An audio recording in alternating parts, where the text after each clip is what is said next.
Hello बच्चों, अपन अब मुगल साम्राज्य के बाद पढ़ेंगे दूसरा चैप्टर। क्या है? नए राजा और उनके राज्य।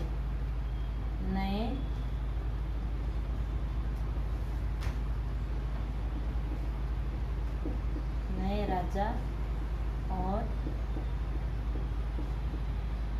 उनके राज्य, ये अपन पढ़ेंगे। यानी एक वंश का शासन खत्म होने के पश्चात नए राजा कौन बनते थे, किस तरह से बनते थे, उन्होंने अपने साम्राज्य का विस्तार किस प्रकार से किया था, ये अपन पढ़ेंगे इस चैप्टर के अंदर। तो नए राजवंशों का उदय, नए राजवंशों का उदय। जो राजा के सामंत होते थे, जो राजा के दरबार, जो सेना के अंदर बड़े सेनापति होते थे, अक्सर वो ही क्या हो जाते थे, उस क्षेत्र के ऊपर अपना अधिकार कर लेते थे।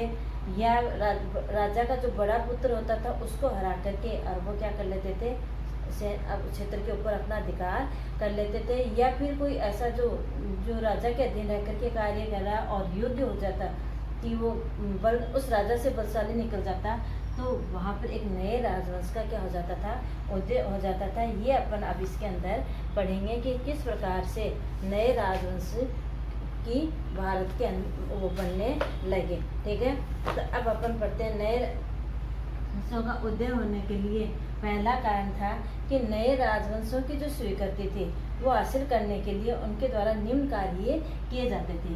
नए राजवंशों ने, नए जो राजवंश होते थे उनके द्वारा और अपना पद हासिल करने के लिए निम्न कार्य वो करते थे। बनने के लिए निम्न कार्य करते। ठीक है, अब कौन कौन से करते थे? जो राजा के जो लोग होते थे नए राजवंश, वो अपने आप को क्या है, सामंत के रूप में क्या देते थे, मान्यता देते थे। ठीक है ना, तो राजा के लोग नए राजवंशों को, राजा के लोग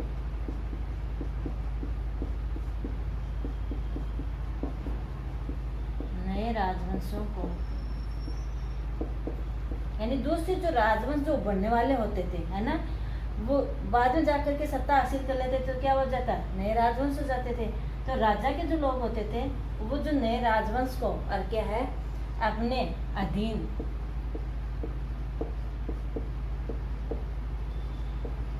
क्या सामंत के रूप में मान्यता, यानी दूसरे वंश के लोग राजा के अधीन क्या रहते थे, सामंत रहते थे। सीधी सी बात है कि सामंत बन जाते थे वो, और सामंत के बाद में वो ऊपर तक पद ग्रहण करने लग जाते थे। दूसरा था अधिक सत्ता और संपदा हासिल करने के लिए अधिक, अब ये सामंत क्या करते थे, अधिक संपदा धन, ठीक है ना, संपदा और सत्ता हासिल करने के लिए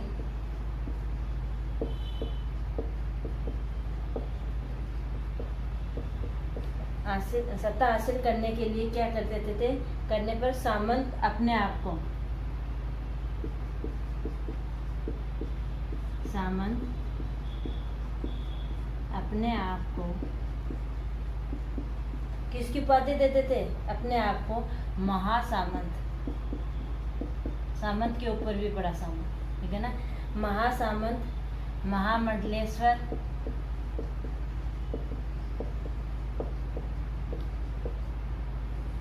महामंडलेश्वर इत्यादि घोषित कर देते थे।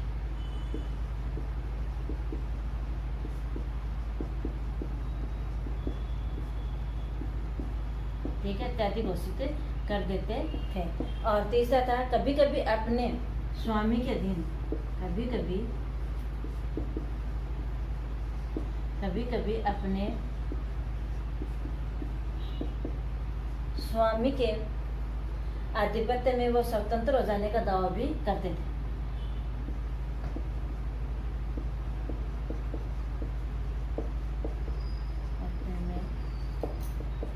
आधिपत्य में से स्वतंत्र हो जाने का दावा भी करते थे कि ठीक है। और उद्यमी परिवार के पुरुष जो थे वो अपने आप को राजशाही कायम करने के लिए सैन्य कौशल का इस्तेमाल करते थे। यानी जो उद्यमी परिवार के जो पुरुष होते थे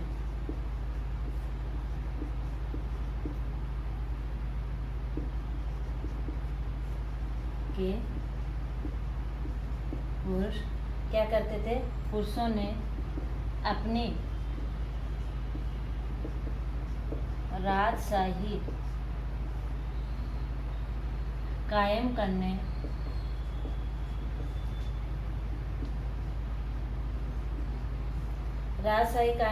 के लिए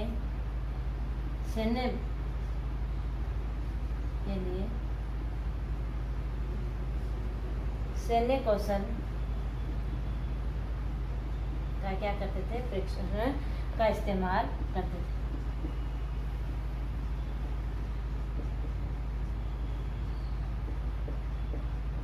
अब देखो, यानी जो राजा होता था उसके अधीन जो अनेक प्रकार के जो सामंत, उसके दरबार में रहने वाले जो लोग होते थे, उनके द्वारा क्या क्या कार्य किए जाते थे ताकि वो राज सत्ता तक पहुंच सके। ठीक है ना।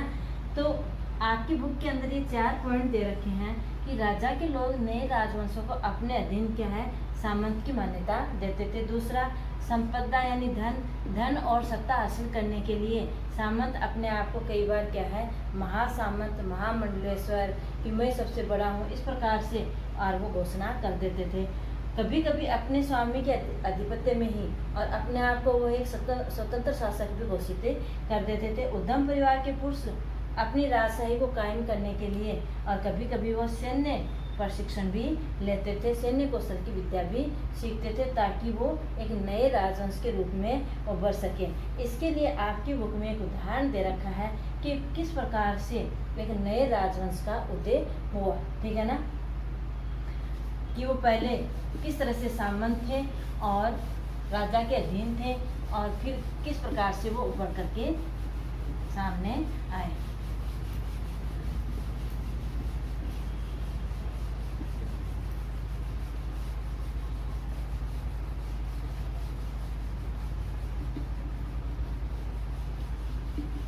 उदाहरण है महाराष्ट्र और मध्य प्रदेश, इस पास में। ठीक है ना, एक तरह से महाराष्ट्र में दक्कन का पठार है। ठीक है ना, तो क्या है, दक्कन में यानी उस समय और कहाँ था, उदाहरण के लिए दक्कन, महाराष्ट्र में दक्कन वाले क्षेत्र के अंदर दक्कन में किस वंश का शासन था, राष्ट्रकूट वंश का। दक्कन में राष्ट्रकूट वंश का क्या था, वंश के राजाओं का शासन था। ये राजाओं का शासन था। ठीक है, राजाओं का शासन था। इस राष्ट्रकूट कहाँ, 7वीं शताब्दी के आसपास। ठीक है ना। अब 8वीं सदी में राष्ट्रकूट वंश का एक प्रतापी शासक, ठीक है, 8वीं सदी के मध्य में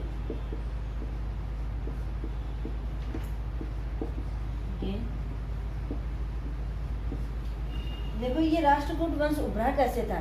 ठीक है ना, इससे पहले ये क्या था, चालुक्य वंश के शासकों का शासन था। अब यहाँ राष्ट्रकूट वंश की स्थापना होती कैसे, 8वीं सदी के मध्य में कौन था, इस राष्ट्रकूट वंश का एक प्रतापी शासक, मध्य में वंश का एक प्रतापी शासक दंतिदुर्ग ने चालुक्य की अधीनता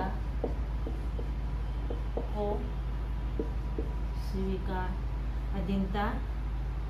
स्वीकार करने से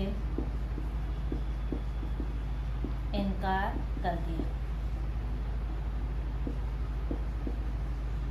ठीक है, यानी राष्ट्रकूट वंश प्रारंभ में किस वंश के शासकों के अधीन था? चालुक्य वंश के शासकों के अधीन था। चालुक्य वंश के शासकों की अब वहां पर एक ऐसा, इस राष्ट्रकूट के अंदर एक ऐसा व्यक्ति उभर करके आ गया, कौन? दंतिदुर्ग, जिसने चालुक्यों की अधीनता को क्या नहीं किया? स्वीकार नहीं किया। यानी जिस समय दंतिदुर्ग था उस समय और चालुक्य के जो शासक थे उसको क्या मिल गई? एक चुनौती मिल गई। किससे? दंतिदुर्ग से, कि मैं आपकी अधीनता को स्वीकार नहीं करूंगा। और अधीनता को स्वीकार नहीं करने का मतलब क्या होता था? उस क्षेत्र के ऊपर और इसका भी कब्जा हो सकता था, इसका भी हो सकता, दोनों के मध्य युद्ध होता, जो जीत जाता उस क्षेत्र के उसके ऊपर अधिकार हो जाता था। यानी उसी वंश की स्थापना हो जाती थी, उस वंश का एक नया शासक बन जाता था। अब देखो, अधीनता स्वीकार नहीं की और चालुक्यों को हरा करके, अब दंतिदुर्ग ने क्या कर दिया? चालुक्यों को हरा दिया। चालुक्य वंश की जो सेना थी उसको हरा दिया। चालुक्यों को हराकर और राष्ट्रकूट वंश की क्या कर दी? स्थापना कर दी।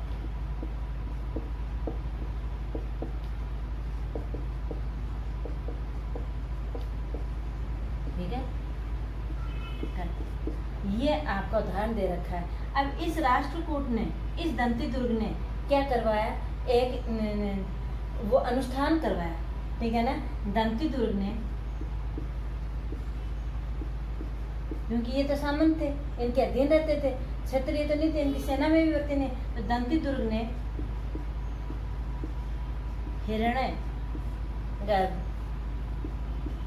हिरण्यगर्भ अनुष्ठान करवाया। अनुष्ठान कर यज्ञ, ठीक है ना, हिरण्य अनुष्ठान करवाया। किसने करवाया? दंतिदुर्ग ने। हिरण्यगर्भ अनुष्ठान का मतलब होता है, हिरण्यगर्भ का मतलब होता है सोने का गर्भ। सोने का गर्भ, हिरण्यगर्भ का अर्थ क्या होता है? सोने का गर्भ। ठीक है, अब इसका मतलब ये होता है कि जो क्षत्रिय नहीं है, जो क्षत्रिय नहीं है जन्म से, ठीक है ना, या यजमानी से, तो वो क्या कर सकता है? इस यज्ञ के माध्यम से और वो क्षत्रिय की उपाधि प्राप्त कर सकता है। ये इस अनुष्ठान का मतलब ये था। ठीक है ना, तो हिरण्यगर्भ अनुष्ठान कराने का मतलब क्या था?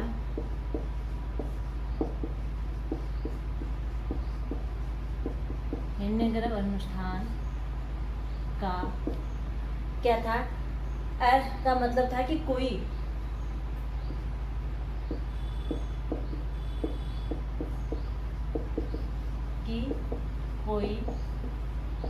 क्षत्रिय नहीं है। ठीक है ना, कोई क्षत्रिय नहीं है। किससे? यजमानी से, यानी जन्म से। ठीक है, यदि कोई क्षत्रिय नहीं है यजमाना जन्म से, तो वह इस अनुष्ठान के माध्यम से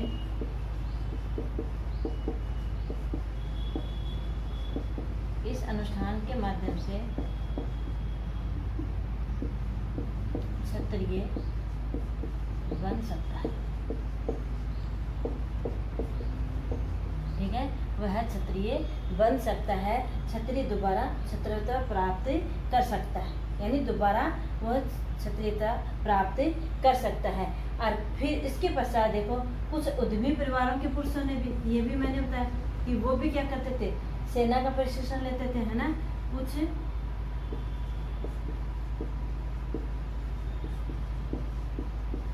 उद्यमी परिवारों के पुरुष, कुछ उद्यमी परिवारों के पुरुषों ने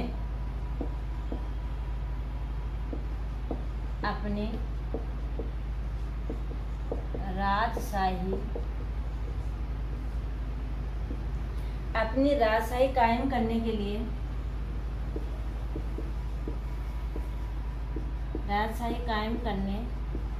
लिए क्या कर लिया? उन्होंने सैन्य कौशल का इस्तेमाल किया।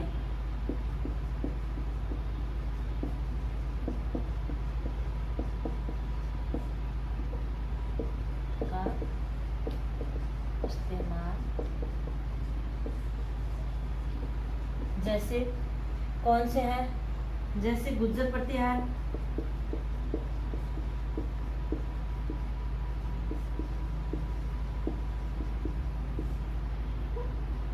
गुज्जर प्रतिहार, और कौन थे, हरिचंद्र,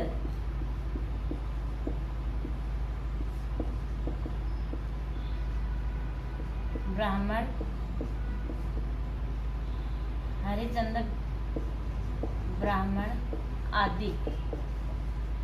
इन्होंने क्या किया, परंपरागत पैसे को छोड़ करके इनका जो पैसा था, अब ये क्या है, ये पशुपालक थे, इनका काम क्या लिखता, प्रशस्ति लिखना, शासकों को राय वसूला करना।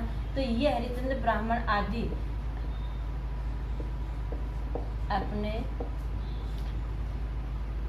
परंपरागत जो पीछे से चला आ रहा था पैसे यानी व्यवसाय से को छोड़कर और क्या बनने लगे, शस्त्र को अपना लिया। पैसे को छोड़कर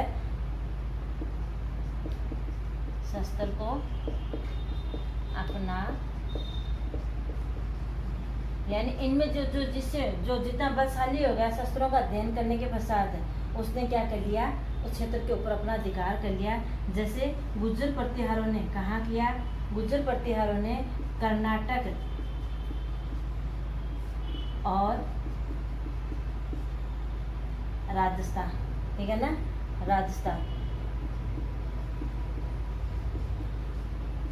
राजस्थान राज्यों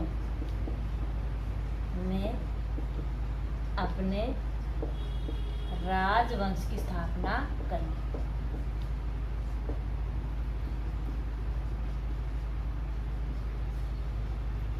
तो इतना आपको समझ में आएगा कि किस प्रकार से और लोग अपने एक नए राजवंश की स्थापना कर लेते थे। ये आपको एक उदाहरण के माध्यम से समझाया है। और 4 आपको आपकी बुक में दिए गए थे कि एक नया राजवंश स्थापित करने के लिए लोग क्या क्या उपाय करते थे, ये आपको उदाहरण दिया गया। अगर आपको कहीं समझ में नहीं आया तो आप कमेंट बॉक्स में लिख करके पूछ सकते हैं। धन्यवाद।